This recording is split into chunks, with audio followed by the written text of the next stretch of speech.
I've always been in the music business all my life, and America's always been the biggest game. So the chance to actually be wanted as a DJ in America is it was just.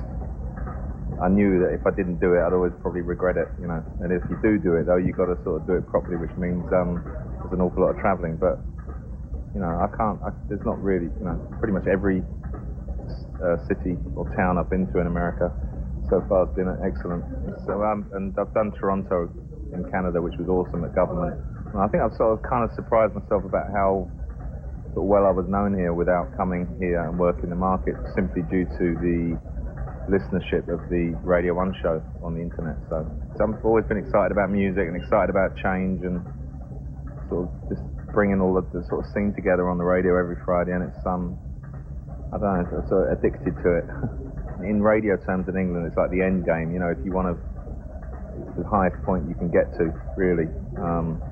And I just have to remind everybody here that you get 100% freedom of choice of what I play. That's why I do the show.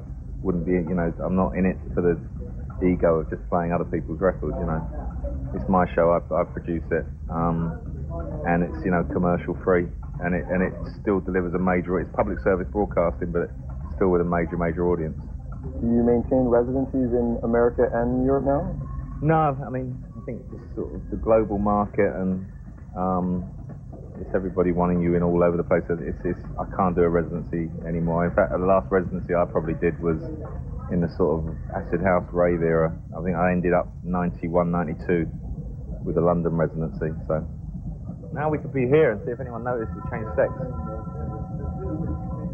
Yeah. This is the cleaning one. I read that you worked on a couple films as a musical director. Yeah, music supervisor. Something I really like doing. Started doing it years ago, actually, with a little-known film called Shopping. But it was a great soundtrack. But that got me to work with. I worked with a director called Paul Anderson, and he went on to make like Event Horizon, so sort of major Hollywood films. Okay. And then I did Human Traffic, and more recently The Beach with Danny Boyle. So I'm looking for the sort of next thing to do now. You enjoy working on the film?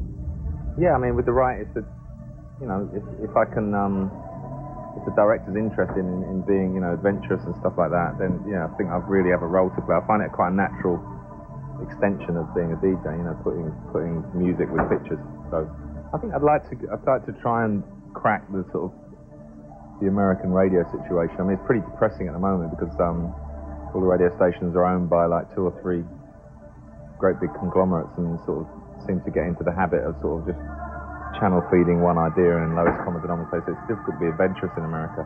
But with the advent of with the internet and satellite radio coming on board, and just the fact that it feels like everywhere in America, everyone seems to sort of be sick of just being force-fed the same 30 records. But hip-hop, they said that would never get on the radio, and it did eventually. So we'll see. You go around the country and see the amount of people that want to go out clubbing and take such a healthy interest in what we all do, then there seems to be a market for it.